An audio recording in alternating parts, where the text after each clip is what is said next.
Sekarang bahasan kita, setelah selesai tahajud, ini dalilnya. Apa yang dilakukan oleh Nabi? Sunnahnya. Pembahasan pertemuan yang lalu selesai tahajud. Sekarang setelah tahajud selesai ditunaikan, apa yang dituntunkan oleh sunnah Nabi untuk kita lakukan menjelang sholat fajar yang akan kita tunaikan. Baik. Saya akan tuliskan sejenak, membagi waktu di malam hari supaya ada gambaran kepada kita. Bismillah.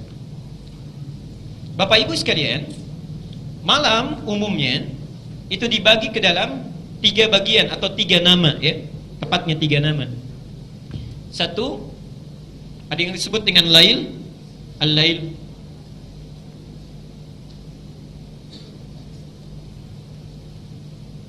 Inna fi khalqis samawati wal ardi wa ikhtilafi, baik, laili wan nahar. Lail itu malam, nahar itu siang. Misal di Ali Imran ayat 190, di situ tersebut nama lail. Kalau disebutkan lail itu artinya malam, fase yang membentang dari ba'da isya sampai menjelang fajar. Di ba'da isya sampai menjelang fajar, sampai menjelang fajar. Ini disebut lail. Jadi kalau ada bapak ibu bangun pada saat ini, tidak tidur dulu, misal ba'da isya kita sholat, atau bapak sedang menonton acara, atau ibu pulang dari satu kota, tiba di rumah malam misalnya jam 1, ingin sholat, nah itu bukan sholat tahajud. Sholat bangun itu namanya qiyam, karena dilakukan di waktu lail disebut qiyamul lail. Siap? Qiyam al-lail. Ini satu. Di sholat di malam hari yang dilakukan tanpa tidur dulu umumnya disebut dengan qiyamul lail. Nah, kalau kita kemudian tidur terlebih dahulu, bangun di sebagian malamnya, misal dari isya sampai fajar, kita bangun misalnya setengah 3, ya. Setengah 3 kita bangun, 02.30, itu sebagian dari malam, ya. Nah, sebagian dari malam itu, kalau sebagian bahasa Arabnya disambung dengan lail, itu menggunakan min biasanya, minal lail. Minal lail itu banyak, ya. Minal lail itu ada yang bangun dulu, ada yang tidur dulu kemudian bangun, ada yang tidak tidur tapi bangun kemudian di malam harinya karena alasan tertentu. Kalau kita bangun sebagian malamnya karena tidur dulu, maka waktu yang muncul itu disebut dengan tahajud. Tahajud. Ibadahnya disebut dengan tahajud.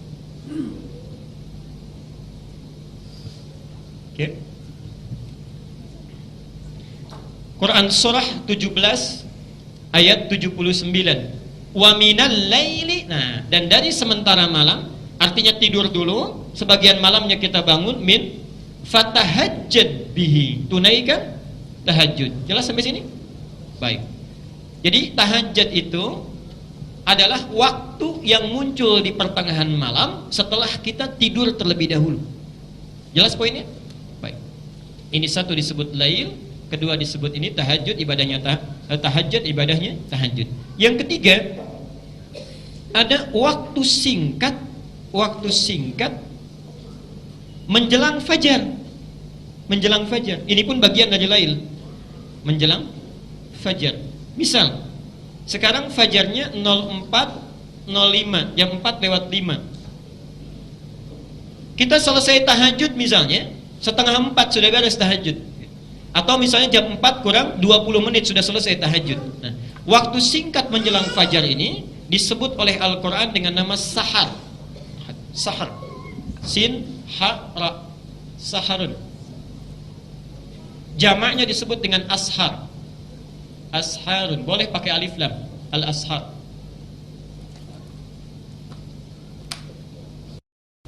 Waktunya disebut sahar. Jamaknya adalah ashar, ya. Kurang lebih barangkali 20-30 menit menjelang fajar, ya, masuk pada kategori ini. Nah, mohon maaf, aktivitas yang dilakukan di waktu ini disebut dengan sahur. Itu aktivitasnya. Karena itu di hadis, ya, ada redaksi makan apa? Sahur. Maksudnya makan yang dilakukan di waktu sahar. Mau kita makan, mau istighfar, mau apapun, aktivitasnya disebut dengan sahur. Kenapa Nabi menyebut makan sahur? Memberi isyarat kepada kita, kalau makan saat akan puasa, jangan terlalu awal. Lakukan menjelang dekat-dekat ke fajar, ya. Awas, kadang-kadang mohon maaf kita terlalu awal. Kalau 2:30 itu bukan makan sahur itu, ya. Makan tengah malam. Ini banyak hikmahnya. Kata Nabi, tasaharu fa inna fis sahuri barakah, ada berkahnya. Bayangkan, maaf, fajarnya jam 4:05, maghribnya misalnya 17:45 misal. Kalau jam 4 sampai jam 6 saja, berapa jam kita menahan puasa? Ya, sekitar 12 jam ya, kurang lebih misal 12 jam. Tapi kalau kita sahurnya jam 2:30, jam 3 plus 1 jam itu, lebih lama kita menahan lapar. Ini diantara hikmahnya. Jelas sampai sini? Baik, nah sekarang timbul pertanyaan, kalau saya sudah menunaikan tahajud, kemudian masih tiba jeda waktu menjelang ke fajar, apa yang Nabi contohkan sebagai sunnah pada kita untuk kita kerjakan? Apakah tidur lagi? Tidurnya sementara atau sementerus? Atau ada jadwal yang lain yang boleh kita kerjakan? Ini bahasan kita. Satu di antara sunnah Nabi yang disampaikan pada kita, kalau sudah tiba masuk kepada waktu sahar, ini dalil Qur'annya ada langsung di sini. Ada beberapa alternatif yang bisa kita kerjakan. Yang pertama, memperbanyak istighfar kepada Allah Subhanahu wa taala. Memperbanyak istighfar, memohon ampunan. Dalilnya tolong dibuka Quran surah 51 ayat ke-18. Bahkan itu langsung kalimatnya, langsung kalimat Quran. Wabil ashari hum yastaghfirun. Ada ayatnya? Wabil ashari hum yastaghfirun. Mohon sabar belajar dengan saya, karena saya akan uraikan dengan terperinci setiap kalimatnya ya.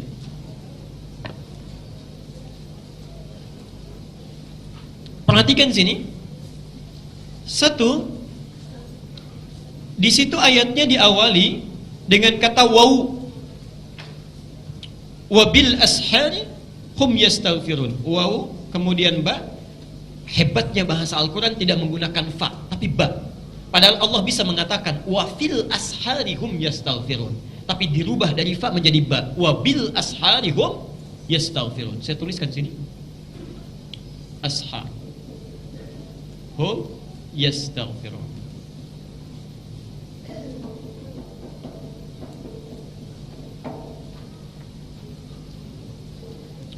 Wa di sini menunjuk kepada waw ataf dalam istilah bahasa Arab. Ataf itu huruf yang mengikatkan satu hukum atau menyandingkan ya, suatu keadaan tertentu atau pekerjaan dengan hukum dan pekerjaan sebelumnya. Dengan hukum dan pekerjaan sebelumnya. Saya jelaskan. Ketika Allah mengawali ayat 18 dengan waw ini, Allah ingin menjelaskan bahwa istighfar ini sebetulnya satu rangkaian dengan ibadah sebelumnya. Sebelum ayat ini disampaikan, ada ibadah yang dilakukan. Setelah ibadah itu selesai, disambung dengan yang ini. Seakan-akan ingin menyampaikan, kalau ibadah yang sebelumnya itu ingin sempurna, sandingkan dengan yang ini. Apa ibadah sebelumnya? Subhanallah, hikmahnya itulah tahajud. Itulah tahajud. Tolong dibaca dari ayat 15-nya. Saya langsung sampaikan. Innal muttaqina fi jannatin wa uyun.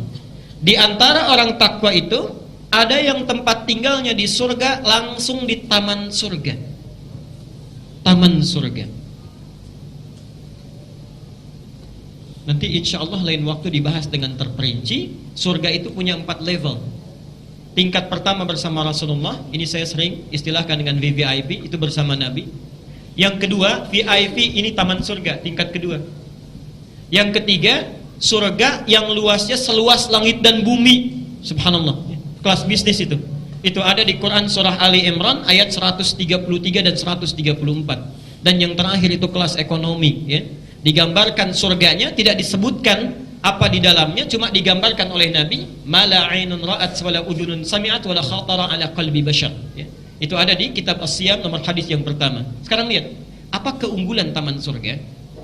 Yang masuk ke sini, kalau di surga biasa, itu kalau ingin sesuatu yang melayani pelayan surga, namanya wildanun muhalladun. Wildan itu jamak dari kata walad. Wildan, jamaknya walad. Walad itu nama umum bagi anak-anak, mencakup laki-laki dan perempuan. Di sini ditafsirkan oleh ulama, kalau bapak misalnya yang minta, laki-laki yang minta, subhanallah, ada yang melayani bidadari surga. cantiknya luar biasa, keindahannya luar biasa, dan sudah tidak ada nafsu di situ, karena tugasnya untuk nikmat saja, nggak ada ibadah.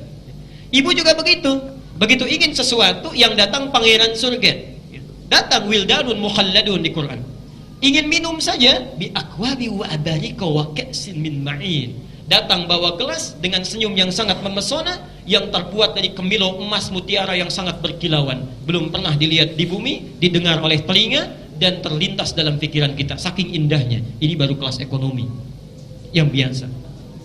Tapi taman surga, akhidhina ma atahum rabbuhum, ingin apapun Allah langsung yang kasih tanpa perantara, kun fayakun, ada Allah langsung yang kasih. Bahkan ada orang, ini unik ini kisahnya, orang ini orang sederhana tapi ingin sekali masuk ke sini. Dia lakukan amalannya, nanti kita akan lihat apa amalannya.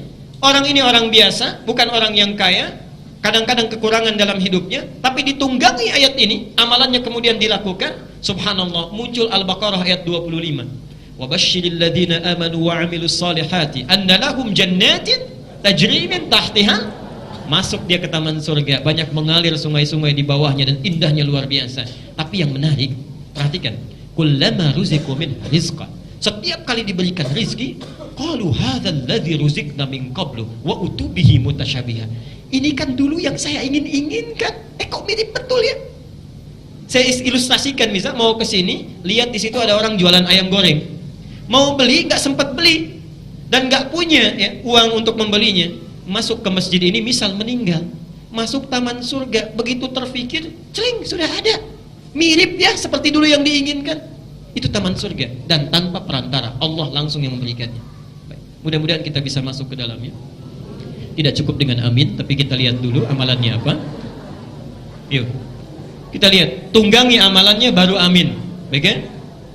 Apa amalannya?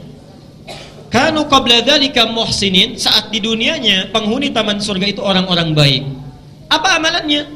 Kanu qalilan minal laili ma yahja'un. Orang-orang ini qalilan, sedikit sekali, ma yahja'un, tidurnya, sedikit tidur. Subhanallah.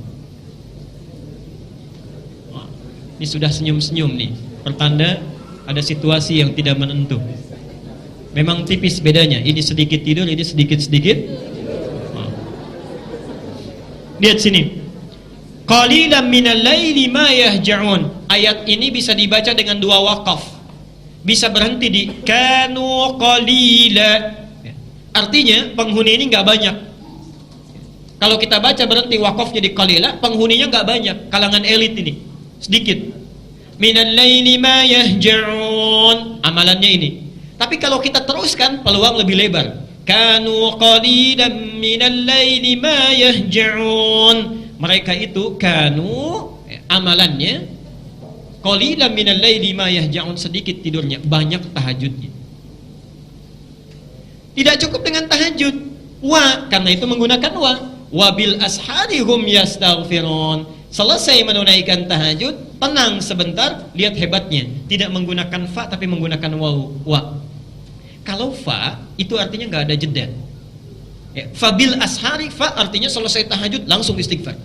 Ini tidak. Kenapa menggunakan waw? Karena barangkali setelah dia tahajud ingin rehat sebentar, ingin tenangkan diri dulu, ingin membaca doa yang lain, baru kemudian menggunakan wa. Karena itu hurufnya waw, harfu atfin ma'ahaddin, huruf ataf yang memberikan jeda, bisa 5 menit, bisa 3 menit, bisa 7 menit, karena itu menggunakan waw. Kemudian ba, wabil ashari, tidak pakai fa. Kalau menggunakan fa, itu artinya istighfar saja biasa. Tapi kalau menggunakan ba itu harful ilsaq, harful ilsaq yang melekatkan, mendekatkan sesuatu kepada kita. Jadi orang ini membaca istighfarnya bukan di lisan saja, tapi dihadirkan makna istighfar ke dalam dirinya, dirasakan, dosanya dipahami, diingat-ingat betul. Karena itu menggunakan ba, itu bukan istighfar biasa. Jadi kalau Bapak Ibu ada isyarat di ayat ini, kalau kita ingin mendekat kepada Allah, jangan cuma banyak kuantitasnya disebutkan, subhanallah, subhanallah, alhamdulillah, Allahu akbar, tidak. Yang diinginkan setiap disebutkan, pahami maknanya. Kemudian ukur ke dalam diri kita, dosa, berapa banyak dosa yang sudah kita kumpulkan. Perhatikan indahnya Allah, nanti saya sebutkan hadis kuncinya. Ini di sini dulu ya. Ba. Jadi kita membaca istighfar itu, kenapa menggunakan huruf ba, harful ilsaq? Ada isyarat jangan cuma dibaca, tapi hadirkan maknanya ke dalam diri kita. Kenapa ini penting? Al-Muzammil ayat yang ke-6. Okay? Inna nasyi'atal laili hiya asyaddu wat'a wa aqwamu qila. Karena kalimat-kalimat yang diucapkan di pertengahan malam, di penghujungnya, itu lebih menyentuh ke dalam hati. Siang-siang istighfar beda dengan istighfar sebelum subuh. Itu lain suasananya. Tenang, sejuk, ya? Ada kontemplasi yang tenang. Subhanallah. Teruskan. Ini sudah ashar. Tadi ashar itu bentuknya jama' atau tunggal? Jama', tunggalnya ini sahar. Ini singularnya tunggal, ini jamaknya plural. Ini menunjuk pesan bahwa orang ini istighfarnya tidak cuma 1 kalimat, 2 kalimat, bukan 1 detik, 2 detik, bukan 1 menit, 2 menit, tapi seakan-akan mengisi waktu luangnya setelah tahajud, memaksimalkan ini sampai tiba fajarnya. Banyak istighfarnya, banyak, karena dia merasa dosanya pun tidak sedikit. Saya mohon maaf, ini dari bangun tidur sampai hari ini jam 9 kurang ini, ada tidak di antara kita yang tidak berdosa? Pasti ada itu, pasti ada. Minimal pikiran kita sudah keliru.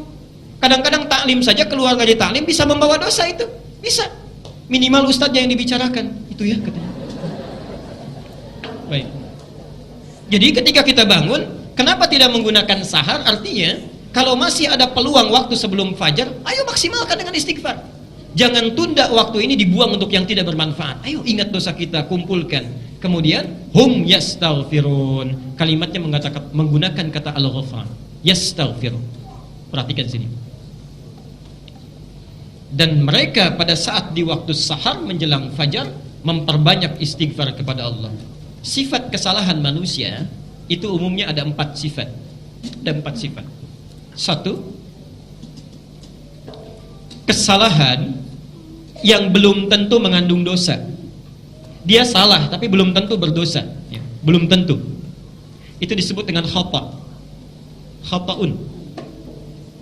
Jamaknya kalau salahnya banyak khataya. Khataya. Misal, jadwal ta'lim jam 8. Saya datang jam 8 lewat 5. Salah tidak? Salah. Dosa tidak? Belum tentu. Kalau di jalan macet mau bilang apa lagi? Ya? Misal ya. Jadi kesalahan belum tentu mengandung dosa, itu khataya. Diturunkan sifat Allah untuk memaafkan kesalahan ini sekalipun belum ada dosanya. Namanya al-afwu. Al-afwu. Kesalahan ini bisa muncul, mohon maaf ya, karena lupa atau karena salah ya. Ada lupa, ada salah. Yang kedua, kalau ada orang berdosa, ya, salah kemudian dosa, tapi kadar dosanya masih kecil, masih ringan, ya, masih ringan. Dengan istighfar dia bisa hilang. Oke. Dengan sholat bisa dihapuskan. Itu disebut dengan dzambun. Dzambun. Dzal nun ba. Kalau masih sedikit. Diturunkan sifat Allah yang mengampuni ini dosa dengan kadar yang ringan. Namanya ghafir. Bukan di surat Al-Ghafir atau Al-Mu'min. Ghafiriz dzambi wa qabilit taubi. Ghafir. Yang kedua, subhanallah, dosanya agak banyak ini. Sudah salah, kemudian berdosa. Mohon maaf Pak, terbelakang. Salah, berdosa, dosanya agak banyak. Berubah namanya menjadi dzunubun. Dzambun jadi dzunubun.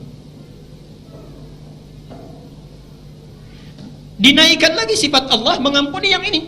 Subhanallah. Apa namanya? Ghaffarun. Surat Nuh nanti kita lihat. Faqultu astaghfiru rabbakum innahu kana ghaffara. Naik lagi, wah banyaknya luar biasa. Ditambah lagi dengan zalim. Adz-dzunubu ma'adz-zulmi. Adz-dzunubu ma'adz-zulmi. Ini sudah berdosa, berbuat zalim. Yang ini membunuh, yang ini bunuh sambil disiksa dulu. Ini bunuh sambil mutilasi dulu. Masih mungkin gak dimaafkan. Diturunkan sifat Allah yang selanjutnya. 1 al-afu, 2 ghafir, 3 al-ghaffar, yang ini ghafur. Ghafur. Kurang apa lagi ini ya? Yang terakhir, ada orang dosanya, kalau ini memang dosa besar misalnya, besar tapi 1 atau 2 dosa. Yang terakhir ini kompleks, banyak sekali dosanya. Kalau yang ini cuman bohong saja misal, yang ini meninggalkan sholat, yang ini mabuk-mabukan, yang ini membunuh, yang ini yang terakhir diborong semuanya. Itu bahasanya israf. Israf. Perhatikan, pada orang yang israf dalam dosa pun, banyak sekali dosanya, itu Allah panggil dengan kalimat sayang, supaya mau untuk bertobat kembali kepadanya. Diturunkan sifatnya. Di sini ada sifat Allah yang memberikan ampunan kepada orang-orang seperti ini. Ghafurun ditambah rahimun. Sifat rahmatnya langsung diberikan, bukan yang ini lagi. Sifatnya disebut dengan rahmat, Allah yang mengampuni disebut dengan rahim. Perhatikan Quran surah 39 Az-Zumar ayat 53. Qul ya ibadiyalladzina asrafu ala anfusihim. Muhammad, coba katakan pada hamba-hambaku yang mungkin mereka banyak dosanya tak terlukiskan, selama masih ada kesempatan nyawanya belum ditenggorokan, la taqnatu min rahmatillah. Ayo, jangan putus asa dari rahmat Allah. Perhatikan sini. Salah sedikit sudah dimaafkan. Dosa dikit mau diampuni. Bertambah ada ampunannya. Banyak ada juga ampunannya. Banyak sekalipun ada ampunannya. Kalau dengan semua ini belum juga tersentuh untuk mau bertobat, dengan cara apa lagi Allah mesti mengampuni? Ini semua sudah ada pilihannya, kita mau tidak bertobat. Setiap malam subhanallah, saking sayangnya Allah pada kita, nanti saya akan bacakan hadis qudsinya.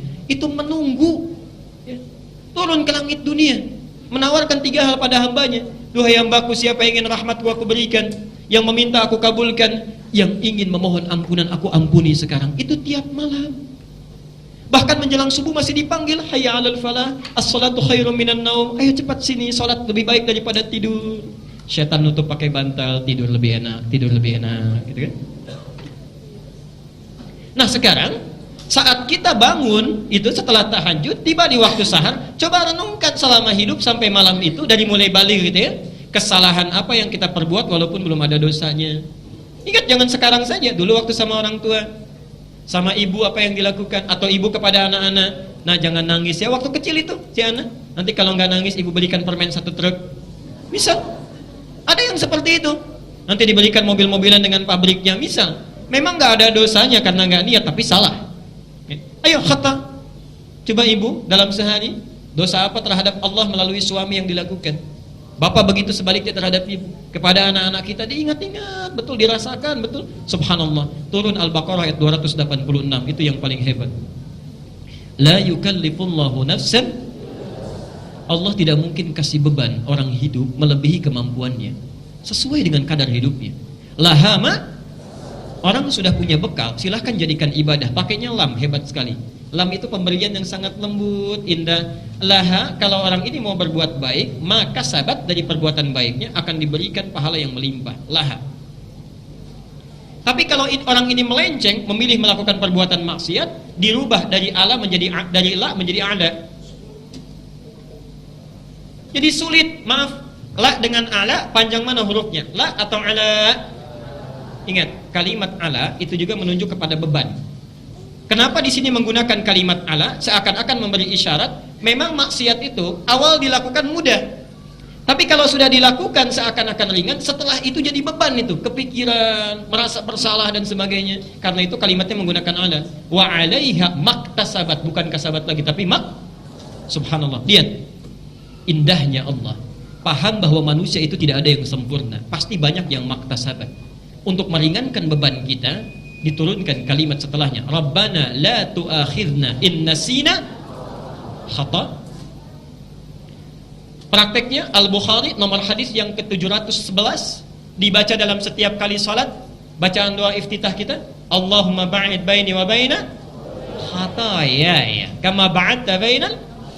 Subhanallah, itulah rahasianya kenapa kita baca iftitah, membaca Allahumma ba'id. Allah meminta kepada Allah, ya Allah hapuskan dosa saya walaupun kesalahan yang tidak ada dosanya. Muncul hadis, salat yang satu dengan yang lainnya menghapuskan dosa-dosa yang pernah dilakukan pada saat itu, kalau bacanya paham. Kalau sedang salat yang dibaca Allahumma ba'id, pikirannya kearisan, itu gak akan dapat ya, gak nyambung. Rabbana la tu'akhidna in nasina aw akhtana, Rabbana wa la tahmil isran kama hamaltahu 'ala alladhina. Itu adalah dzambun wa dzunubun wa dzulmun. Rabbana wa la tuhammilna ma la ta, itu israfun. Perhatikan, diturunkan sifat Allah seluruhnya. 1, fa'fu, al-'afwu, memaafkan yang khata. wa'fu anna. Kemudian waghfir lana, ghafir, ghafar, ghafur. Kemudian warhamna, rahim. Kurang apa lagi? Anta maulana fansurna 'anil qaumil. Subhanallah. Kalau ditawarkan tiap hari Allah menunggu, sudah dipanggil, ditunggu-tunggu mau diampuni, kitanya nggak datang, kurang apa lagi perhatian Allah. Jadi wajar kalau Allah tuh maha sangat marah itu. Maha marah kalau di akhirat ada orang nggak mau tobat. Jelas ya? Kita teruskan dulu sebentar, nanti kita berhenti di jam 9 untuk diskusi barangkali. Yang kedua, memperbanyak doa. Memperbanyak doa.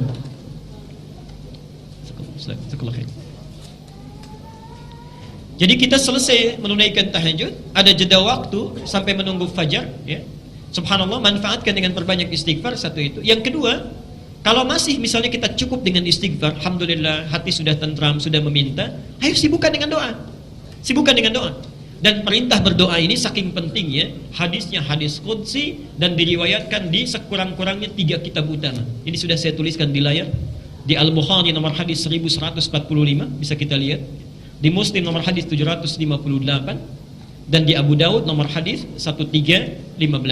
Jangan khawatir yang membawa flash disk, nanti saya berikan, silahkan saja mau di copy, saya tidak punya hak cipta. Silahkan ambil, baca, sampaikan pada keluarga sehingga ibadah kita bisa sempurna dan bersama-sama dilakukan. Lihat hadisnya. Lihat hadisnya tadi yang saya bacakan sebagiannya. Yanzilu Rabbuna tabaraka wa ta'ala. Ini hadis qudsi. Kata Rasulullah sallallahu alaihi wasallam, Allah Subhanahu wa ta'ala kalimatnya menggunakan Rabb. Yanzilu Rabbuna. Agak pelan-pelan ya. Ada nazala, ada habata. Ada nazala, ada habata, itu lain. Baca Al-Baqarah 38 maaf. Al-Baqarah 38. Ayo, ini mana Qur'annya ini? Qul nahbitu minha jami'ah. Qul nahbitu, ihbitu. Jadi turun itu ada habata, ada nazala, lain. Nazala. Ada habata, ada nazala. Qul nahbitu minha jami'ah. Fa imma ya'tiyannakum minni hudan, dan seterusnya ayat. Perhatikan sini. Kenapa Adam ketika diturunkan oleh Allah ke bumi, kalimatnya bukan menggunakan nazala tapi menggunakan habata. Qul nahbitu minha jami'an. Perhatikan, kalau habata itu turun dengan niat bermukim, dengan niat tinggal. Adam diturunkan ke bumi memang untuk tinggal di bumi, menjadi khalifah di sana, memperbaiki keadaan bumi. Karena itu kalimat Qur'annya menggunakan habata. Ini hebatnya bahasa Al-Quran. Setiap kalimatnya itu ada makna, bahkan hurufnya. Tapi subhanallah, ketika menerangkan Allah yang turun ke langit dunia, tidak menggunakan kata habata, menggunakan kata nazala. Yanzilu Rabbuna. Yanzilu. Nazala itu turun, ya, turun umumnya dengan tidak niat mukim. Cuman turun saja. Jangan digambarkan di kepala kita Allah turun, bukan. Maksudnya Allah menurunkan rahmatnya, ya. Sudah ada kebahagiaan yang ingin diberikan. Allah tidak segambar, tidak terbayang oleh kita, dan tidak serupa dengan apa yang kita gambarkan. Artinya apa? Kalimat ini mengandung mukjizat yang disampaikan oleh Nabi. Tidak menggambarkan, kalau Nabi berkata yahbitu Rabbuna, ini salah kalimat Nabinya. Karena Allah tidak menempat, tidak mewaktu. Artinya apa? Mohon maaf, tidak disifati dengan tempat dan sifat yang seperti kita menggunakannya. Kalimat nazala artinya tidak turun untuk menempat, menggunakan isyarat ini, ada kesan dalam kalimat ini, gunakan manfaatnya, itu maksudnya. Gunakan peluangnya. Karena ini hadir tidak setiap waktu. Kalau menempat itu artinya ada tempatnya tidak? Lebih lama atau sebentar? Sifatnya lebih lama. Saya meletakkan penghapus di meja, ada tempatnya, sifatnya lebih lama. Tapi kalau tidak menempat, tidak mukim, artinya singkat. Ini kalimat ingin menunjukkan waktu. Kenapa menggunakan nazala? Manfaatkan peluang ini karena waktunya cukup singkat, tidak lama. Itu maksudnya. Tapi hebatnya, ini kalimat ditambah ya di depannya. Yanzilu Rabbuna. Ya, al-mudhara'ah. Ya menunjuk kepada fi'il mudhari. Ya. Perhatikan. Kalau di dalam Al-Quran, di hadis atau bahasa Arab, satu kalimat diawali dengan ya. Ini kalau dalam bahasa Inggris menunjuk kepada 3 makna fi'il mudhari. Present, continuous, dan future. Oke. Present, kalau Bapak Ibu bangun nanti malam, saat itu istighfar, memohon doa, meminta kepada Allah, subhanallah, saat itu kesempatannya ada, walaupun singkat. Tapi bukan malam itu saja, besok malam pun sudah ada lagi, continuous, berlangsung terus. Yang ketiga, future. Bukan hanya besok, minggu depan, bulan depan, tahun depan, itu masih ada. Ketika kalimat ini disebutkan oleh Nabi menggunakan huruf ya, ingin memberikan kesan bahwa ini berlangsung tiap hari. Ini berlangsung tiap malam menjelang fajar, tapi waktunya singkat. Persoalannya kita mau tidak mengambilnya. Jelas sampai sini? Baik, saya teruskan. Yanzilu Rabbuna. Nama Allah ada berapa? Baik. Kenapa di sini dipilih Rabb? Al-A'raf, Quran surah 7 ayat 172.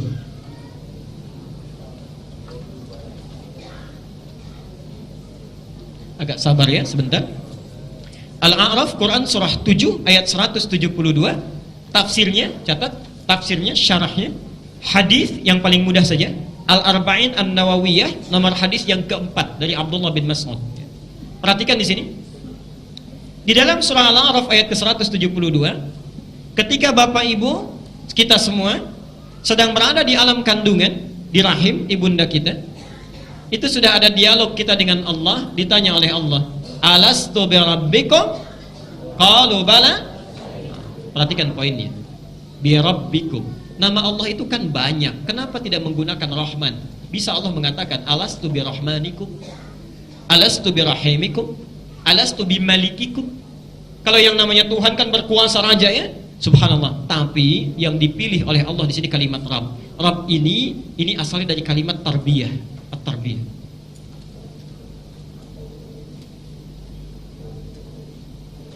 Perhatikan. Maknanya setidaknya memiliki 3 makna. Satu, yang memberikan perhatian, perawatan, dan mencukupkan segala kebutuhan.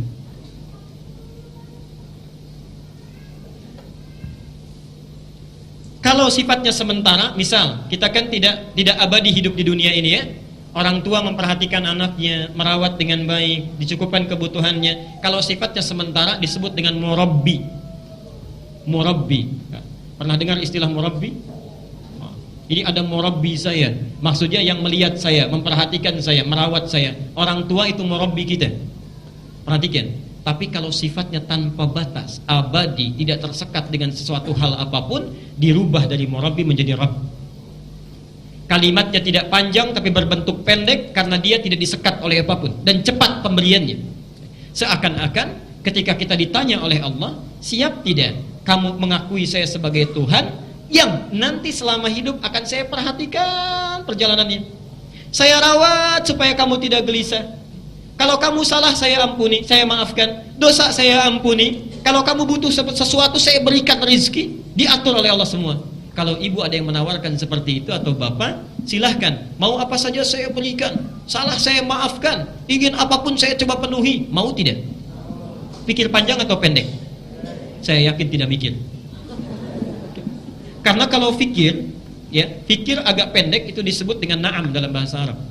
Ya, tapi masih mikir. Kadang-kadang mengeluh. Contoh, ada seseorang kita panggil anak kita, nak coba kesini, coba kamu bersihkan kamar mandi. Iya mak, tapi di hatinya dulu baru saya mau main. Itu na'am. Na'am, iya, tapi masih merenungkannya. Kalau dari bawahan ke atasan, atasan manggil, misal, ya fulan ta'al huna, kamu pegawai sini, coba kerjakan tugas ini. Itu iyanya menggunakan kalimat hadir, siap. Tapi hadir pun di hatinya barangkali masih ada sekat. Aduh pak, kok sudah datang lagi tugasnya? Di hati tidak diucapkan. Itu hadir. Tapi kalau bala, subhanallah, bala itu artinya kalimat menunjukkan persetujuan tanpa berpikir sedikit pun. Jadi siap, ya. Hampir tidak ada jeda untuk berpikir. Karena saking banyaknya manfaat yang didapatkan.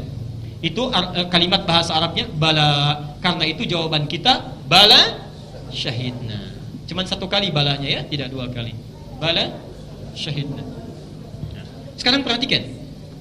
Allah sudah berjanji sejak di alam rahim Dengan sifatnya Rabb akan memberikan perhatian pada kita, merawat kita, mencukupkan kebutuhan kita.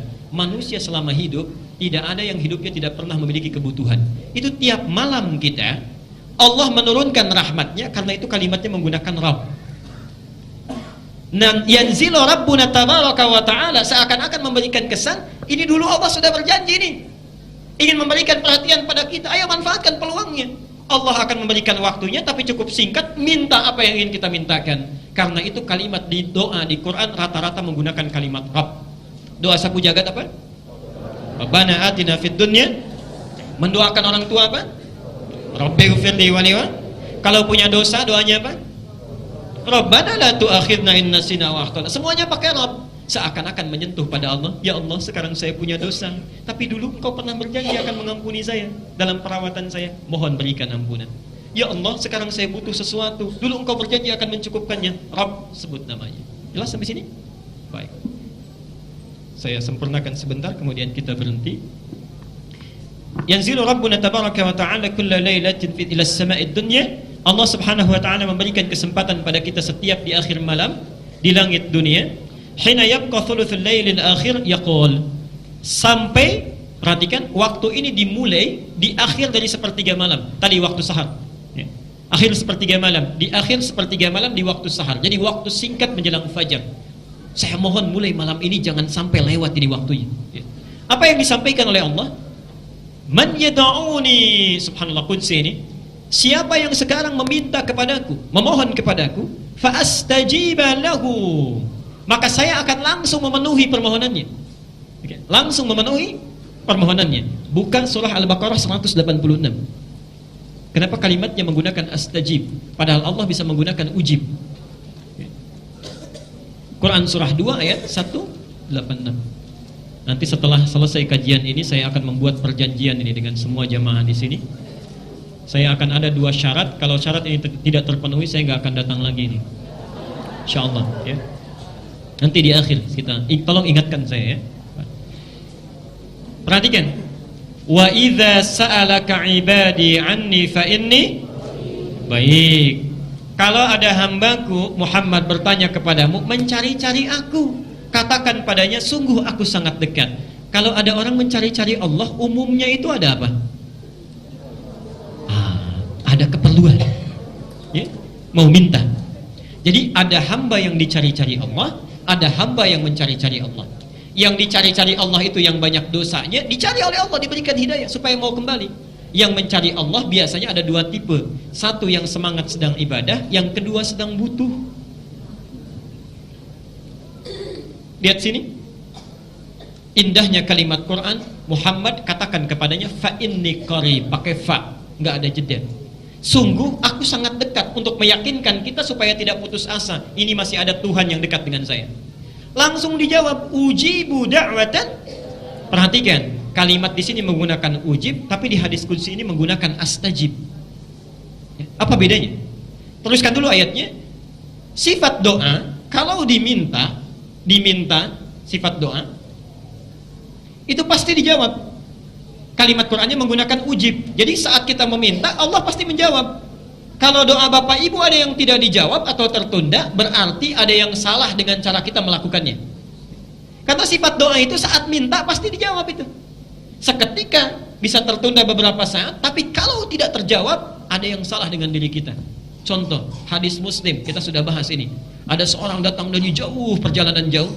Kemudian subhanallah, aghbara ash'atha, pakaiannya sudah kotor dengan debu, penampilannya sudah kumal, duduk di samping Nabi sambil menangis, ya Rabb, ya Rabb, ya Rabb, ya Allah tolong kabulkan, saya minta ini, saya minta itu. Apa kata Nabi? Ringan saja. Fa anna yustajabu lidzalik, kata Rasulullah. Gimana doa kamu bisa dijawab? Famat'amuhu haramun wa mashrabuhu haramun wa ghudhiya biharamin. Makanan kamu itu haram, minuman kamu itu haram, dan perangkat yang kamu gunakan itu selalu menggunakan yang haram.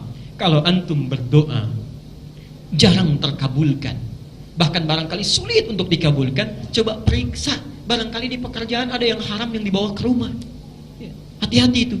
Pakaian kita, kalau mau berdoa itu lihat dulu pakaian itu halal atau tidak, yang kita gunakan, ada wudhu atau tidak.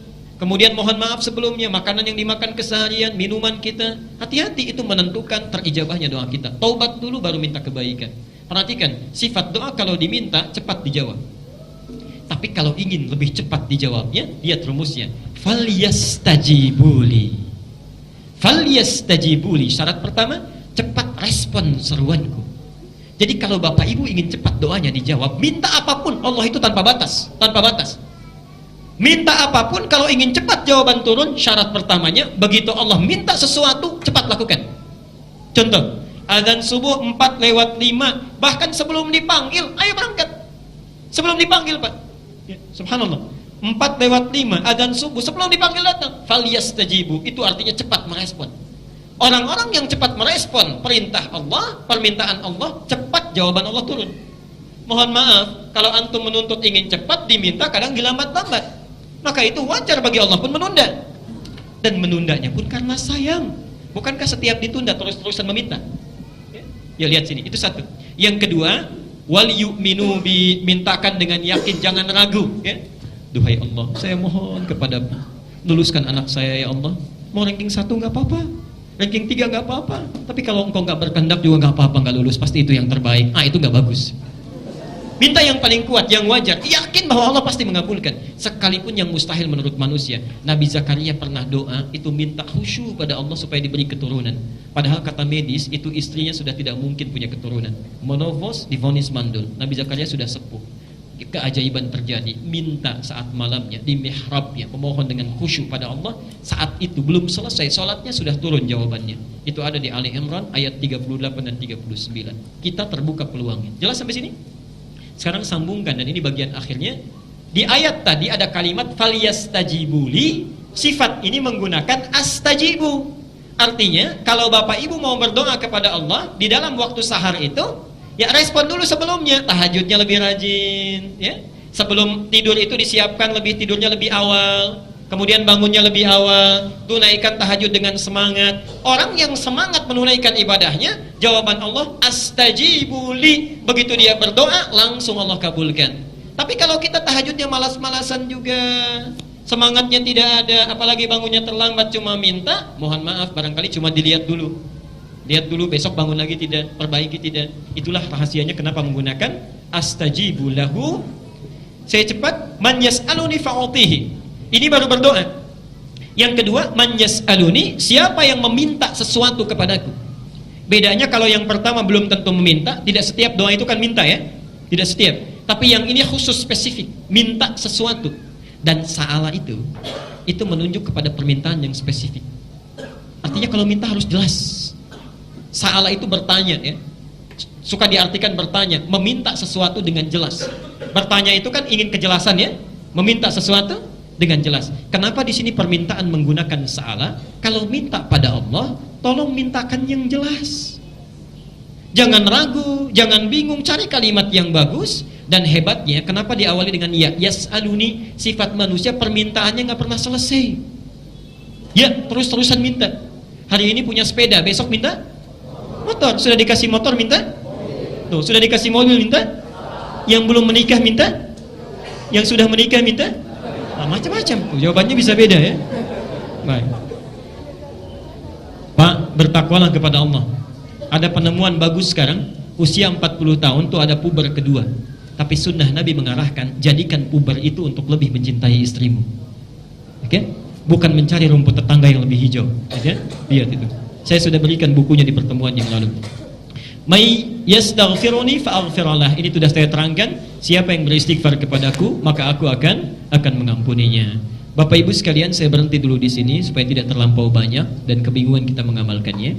Jadi singkatnya, yang pertama saat kita bangun di waktu sahar setelah tahajud, kita sibukkan diri kita dengan beberapa amalan. Dua yang sudah saya bahas.